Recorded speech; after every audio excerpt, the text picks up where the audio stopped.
$8 an hour. That number echoed in my head as I stood outside the office building, clutching my resume so tightly that the corners had curled. I hadn't even stepped inside yet, but something about the place already felt wrong. A dusty strip mall unit between a cash for gold shop and a vape lounge. This wasn't the kind of place you imagined your engineering degree would lead you to. But when you're desperate enough, you learn to ignore the signs. Just 24 hours earlier, I'd been told over the phone that the position was salaried $40,000 a year, full-time, engineering work. A foot in the door, finally. My stomach had flipped with cautious hope. I didn't need miracles, just stability. Rent was overdue. The electricity bill was in final notice red. My wife Erin made $27,000 a year teaching third grade, and together we still couldn't make ends meet. We hadn't eaten out in nearly 8 months. No kids, no vacations, just survival mode, day after day.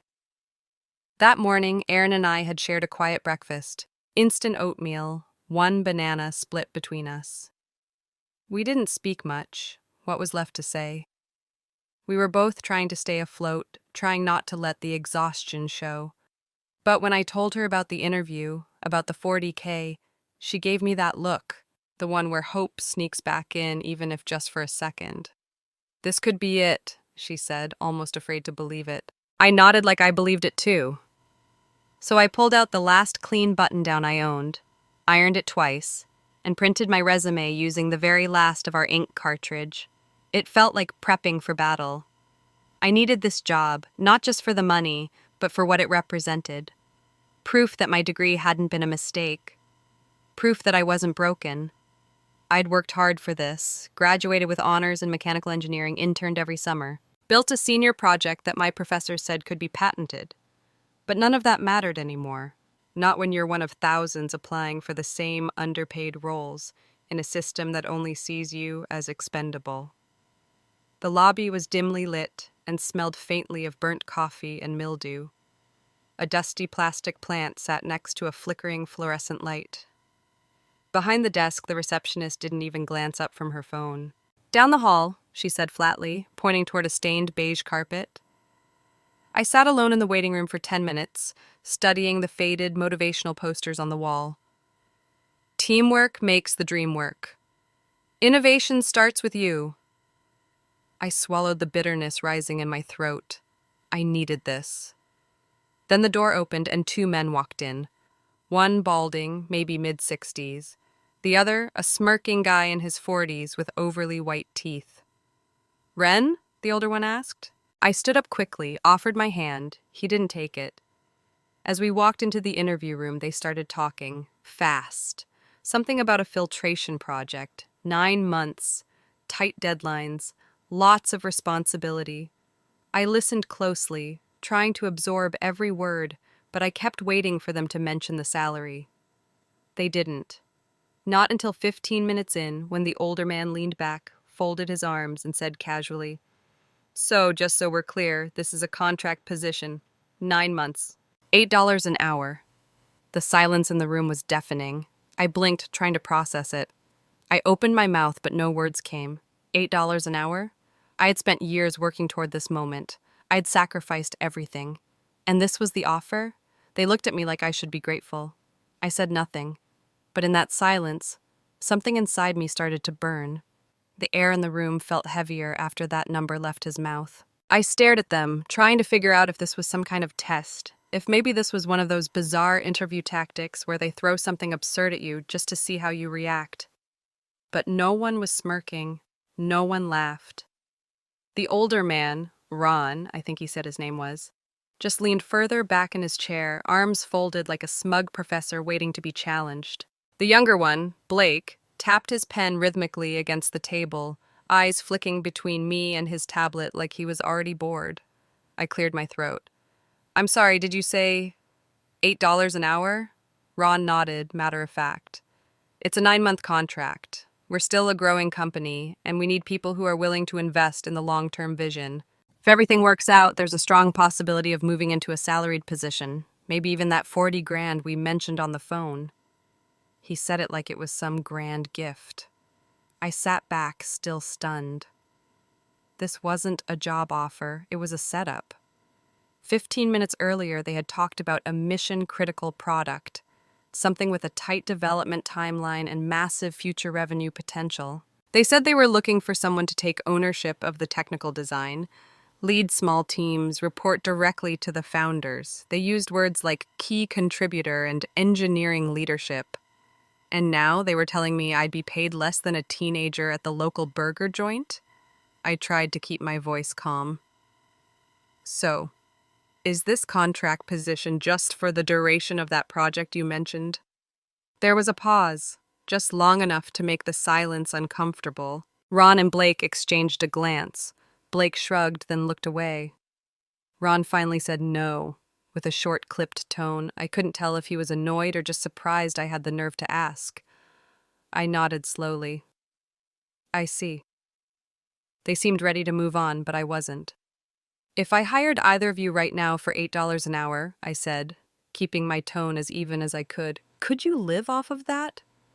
Blake scoffed. Ron let out a sharp breath and leaned forward, his face tightening. Look, son, he said. Son, even though I had introduced myself as Ren. When I started out, I was making $2 an hour washing shit off of chicken eggs. You think I complained? Something snapped inside me. So, I said, meeting his eyes, you're telling me that designing technical systems for your company is worth $6 more than scraping crap off eggs? Blake stopped tapping his pen. Ron's jaw clenched. Attitude like that won't get you far here. I'm not interested in going far in a place that sees me as disposable before I've even started. Ron stood up abruptly. You can leave now. I stood too, calmly, even though my heart was pounding. Thanks for your time, I said. You're not welcome back on this property, he snapped. I walked out without another word, my back straight, but everything inside me was shaking. As the office door clicked shut behind me, I stood on the sidewalk, staring at the street ahead. The cold wind bit through my jacket, but I didn't move. My hands were trembling. I didn't know if it was anger or humiliation or exhaustion, probably all of it tangled together. I had done everything right, worked hard, graduated with honors, followed every rule, and they looked at me like I should be grateful for table scraps. But beneath the hurt, something else was building. Not rage, not despair, something colder, something sharper. I didn't cry in the parking lot. I thought I might, but I didn't. I just sat there in my car, staring at the cracked windshield and the empty passenger seat, hands clenched on the steering wheel so tightly my knuckles turned white. My phone buzzed twice. Aaron, asking how it went. I didn't answer. I couldn't. I didn't know how to explain what just happened without sounding like I was falling apart. Because the truth was, I was. Not in an explosive, dramatic way, but in the quiet, dangerous kind of way. The kind of breaking that happens when you've held everything together for too long, and then one moment finally tips the balance. And today, that moment came in the form of a man telling me my worth was $6 more than scrubbing chicken shit. I drove home in silence. No music, no GPS, just the hum of the tires and the hollow sound of failure echoing through my chest. When I pulled into the driveway, Erin was already at the door. She didn't ask anything, just looked at me. I shook my head, and she stepped back to let me in. We sat down at the table, the same one we'd eaten breakfast at that morning, the toast crumbs still on the plate. She waited for me to speak. I tried to explain the shift, from promised salary to hourly insult, from hope to humiliation, but the words felt flat. She reached across the table and held my hand. I think that made it worse. Later that night, I opened my laptop. Not to apply for more jobs. God, no, I couldn't stomach that yet. I just stared at the screen. My email inbox flooded with rejections. The words all started to blur. We regret to inform you, while your qualifications are impressive, we've moved forward with other candidates. One email caught my eye, not because it was different, but because it was the same. It was from the company I'd interviewed with that morning. No subject line, just one sentence. We've decided you're not a culture fit. A culture fit. I laughed out loud, sharp, bitter, empty. I closed the laptop and stared at the ceiling. My body felt heavy, like gravity had doubled. I thought about how Aaron and I had spent the last 2 years clawing through every obstacle, sharing one car, cooking in bulk to save money, skipping holidays. I thought about the mobile home her mom wanted to sell us for $45,000 and how she refused to believe we couldn't afford it.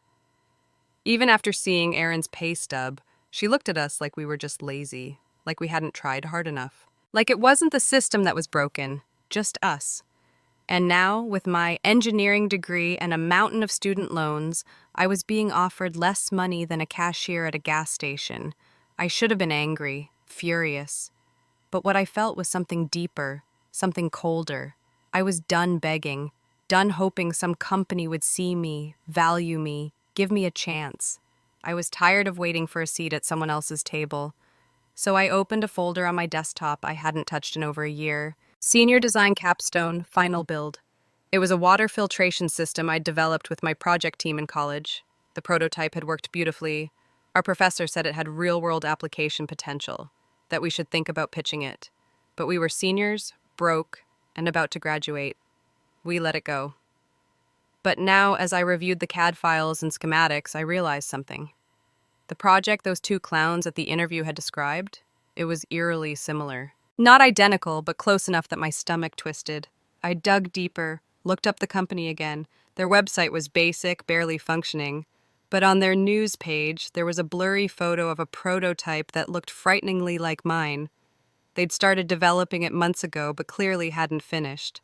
That's why they wanted someone hungry. Someone they could underpay to finish a design they couldn't complete themselves. That was the moment the switch flipped. They hadn't just insulted me, they'd tried to steal from me, use my labor, my mind, my experience for pennies, not anymore. I wasn't going to scream, I wasn't going to burn down their building or post an angry tirade online. No, I was going to destroy them the way they least expected, by being better, smarter, quiet. I started making a list, not of jobs, of people I knew from school, from internships, from hackathons. The kind of people who had once believed in me, who had built things beside me, who still remembered what I was capable of. People who didn't need to be paid $8 an hour to care. And somewhere in that list, I knew I'd find what I needed.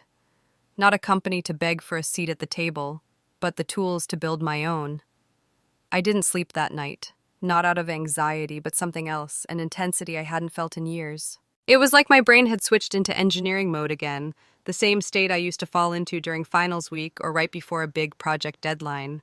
But this time, I wasn't studying to pass. I was planning to win. By the time the sun came up, I had already reopened every CAD file for my capstone project, listed all the flaws, and started drafting improvements. I didn't even need coffee. Just the thought of proving them wrong was enough fuel. By mid-morning, I was digging through old messages on LinkedIn, not for recruiters, for people, teammates, classmates, mentors. I sent out a few quick messages, nothing dramatic, just checking in. One of them, Cal, replied within 10 minutes. He was working at a small but promising startup focused on clean water solutions, based in the same state, looking for talent. When I asked him what kind of engineers they needed, he didn't hesitate. Honestly, someone who can own a filtration system redesign. We're buried in deadlines. I paused, fingers hovering above the keyboard. My design had been built for modularity, speed, and affordability. I hadn't even realized it was exactly what companies were scrambling to create right now, especially with the government incentives for water purification innovation. I told Cal I had something he should see. We set up a video call an hour later. I pulled up the prototype, walked him through the upgrades, showed him the efficiency tests I had done in school. He was quiet for most of it, occasionally raising an eyebrow or nodding slowly. When I finished, he leaned back in his chair and said, "Ren, this is damn good. Like, why didn't you file a patent?" That hit a sore spot, but I brushed it off. Didn't have the time, or the money. "Well, we do," he said. "And we have clients lining up. If you're interested, we can build this. Together." I didn't say yes right away. I wanted to. God, I wanted to. But a part of me had been burned so many times it didn't trust good things anymore. Still, Something about Cal, his tone, his clarity, felt different. There was no condescension, no vague promises, just a clear problem and the chance to solve it. By the end of the day, I was on a trial contract with his company. Short-term, but generous. Real pay, real title, real respect. I sent the files over, with updates I'd made the night before. And then I closed my laptop, leaned back, and let myself breathe. Not because everything was fixed, it wasn't. Erin and I were still behind on rent. Her mom still thought I was a failure, and I still couldn't afford the damn mobile home she wanted to sell us. But for the first time in what felt like years, I wasn't at someone's mercy. I wasn't waiting for permission to be valuable. That night, I pulled up the website of the company that offered me $8 an hour. It hadn't changed. Still glitchy, still blank, still pathetic. They didn't know it yet, but their biggest mistake wasn't insulting me. It was underestimating what I could build without them. 2 months later, I found myself standing in a room full of engineers, investors, and clients, none of whom knew the full story behind the system we were showcasing. The prototype gleamed under soft lighting, a compact but powerful water filtration unit that had already outperformed competing models in early tests. It was sleek, efficient, and scalable. And it was mine. Cal's team had worked fast, faster than I thought possible. But then again, people move quickly when they believe in what they're building and who they're building it with. We'd refined the design, run stress simulations, adapted it for various field conditions. Every time a problem popped up, someone had a solution. It was the kind of environment I hadn't realized I'd been missing. Collaborative, focused, and most of all, respectful. I wasn't just the lead designer, I was treated like a partner. That morning, Cal pulled me aside before the product unveiling. "By the way," he said, handing me a folder, "client list for the next pitch. You'll want to see the names." I opened it, and there it was. Third from the top, ClearPoint Solutions. I blinked. "Is this?" Cal grinned. "Yep. The same ClearPoint that told you $8 an hour was too generous. Their contract with their last vendor just collapsed. Poor design, missed deadlines. Apparently they're desperate now." I couldn't help it. I laughed. Loud and real. "You're telling me they're coming to us?" "They requested a meeting. They want to see what we're working on." "No idea you're on the team." I stared down at the name. I remembered the smirk on Blake's face. The dismissiveness in Ron's voice. The way they'd looked at me like I was lucky just to be in the room. And now, they were coming to my room. The meeting was scheduled for the following week. I didn't say anything to Cal about what I planned to do, and he didn't ask. But the day before the pitch, I stayed late at the office. Not to sabotage, not to gloat, just to prepare. I added a few final touches to the presentation. Clean visuals, data graphs, comparison charts, all factual, all brutal. When ClearPoint arrived, they brought 5 people. I recognized Ron instantly, though he looked older, tired, a little sunken around the eyes. Blake wasn't with them. A different tech guy came instead, younger, nervous, flipping through a notepad like his life depended on it. Cal opened the presentation. He gave the usual intro, who we are, what we do, why we're different. Then he handed the floor to me.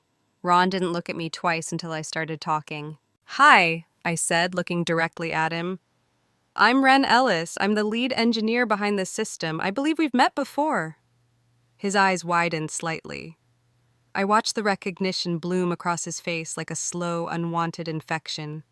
He didn't say a word, just nodded once, stiffly.